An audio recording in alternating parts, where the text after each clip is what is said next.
Hello, welcome to my first video on this channel, and today we're going to be reviewing Studio Series 86 Blaster and Eject. Now, first impressions of this figure would definitely be that the paint and the colors look amazing, and the sculpting is definitely a major plus on this figure. Studio Series has never disappointed in terms of detail and coloring, especially. Look at all those. Look at all those little details and all the little sculpting on the back, especially the back. It's just a good-looking figure, all in all. In terms of his accessories, he's got the little rifle right here, and it's a good-looking rifle. I will say that, and it does plug in really nicely to his hand right here, and either one of his hands. In terms of storage on the figure itself, you just kind of plug it in on the back, and you can't really see it, and that way you don't really see it.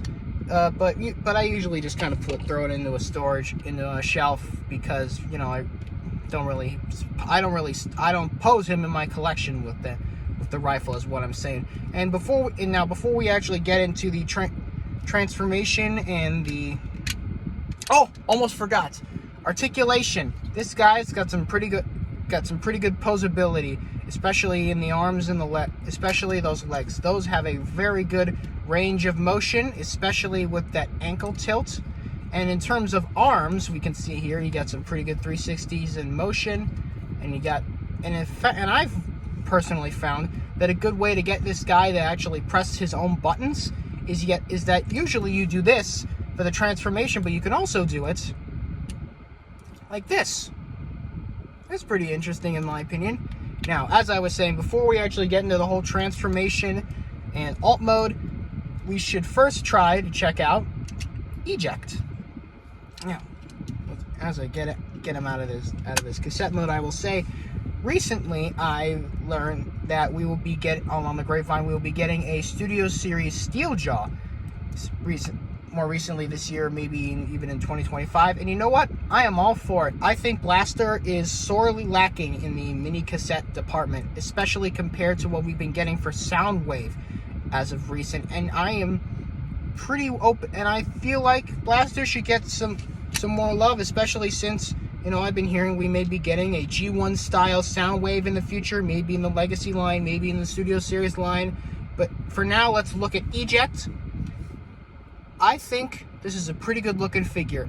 My one criticism of it's okay, before we get into the criticisms, what this has as an advantage over, say, Rumble or Frenzy is that the joints are a lot looser, meaning you can get him into a lot of poses easier. I found that on Rumble and Frenzy, especially the shoulder joints were a lot more stiff. That may just be how long they were on the shelf for my versions.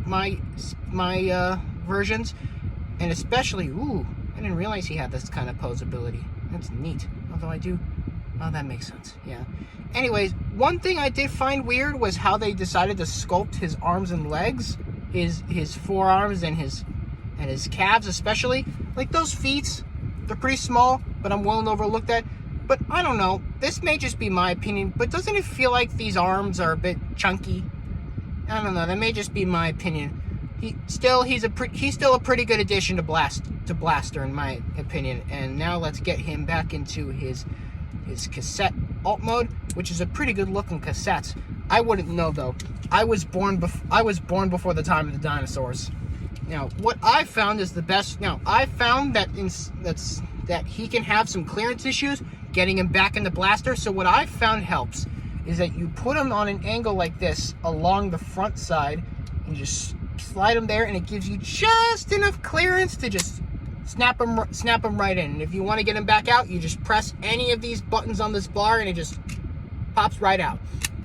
Now let's get into the transformation for this guy. What I found works best for the head is you twist it around first, because for some reason that makes it easier to pull it out of the back. Now, then you're going to want, and as I do this, may I just say, the transformation for this guy is surprisingly simple. Then again, shouldn't expect that much from what is basically a rectangle. Fun fact, I actually had to Google on the wiki what the name of his alt mode is, because I didn't actually know. I knew it was some sort of stereo, like how Soundwave is a mini cassette player, but I wasn't sure if it was technically a stereo or a boombox, and that just makes me realize I am very young and I bet if my father was watching this, he would feel like a fossil. Anyways, let's just plug his arms right there, and his hands just kind of store inside the little hollow parts of his legs right there, and they just kind of fold up. There we go.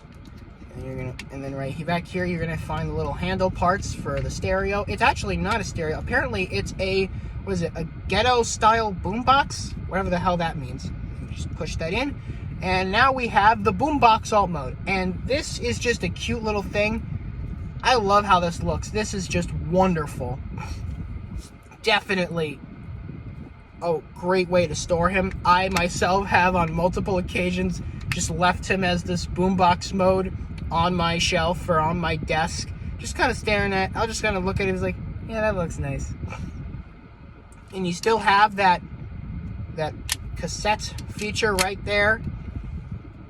Overall, even on the back, there really isn't that much kibble. It's a little hollow in these parts. They kind of wish they had like some sort of paneling for that, but you know what? I'm willing to overlook that. It's such a minor nitpick. It's not even that bad. And I'm just gonna show you the untransformation, or at least how I found it works best. It's a bit finicky to get his legs to untap from that. Now you're gonna want to be careful to push these in. I made that mistake the first time I tried this, and I nearly broke this guy because I am an idiot. Just gonna twist them around like that. Put the arms down. Twist them around. Arms down. Twist around. And then here we go. Pop open that back. And then with that back head, you get a little bit more leverage to just push them out. It's harder for me because I got these fat sausage fingers in there. Push that in. And the ankle tilt, I found that with these foot little pieces, they're really hard to get out of the alt mode. So what I found helps is you just ankle twist, pull it out. That gives you so much more clearance to actually pull them out. Final thoughts would be that this is a wonderful figure. I would highly recommend that if you have a Target in your area and you have the spare change, to go pick one of these up, because this is just genuinely an amazing figure. Always love the Studio Series line, and I hope they keep pushing out bangers. Thank you for checking out this review. If you agree or disagree, or you want to talk about my opinions, there is always the comment section below. And of course, if you like the video, there is a button for that. And the subscribe button if you want to see when the next one comes out eventually. Thanks for watching.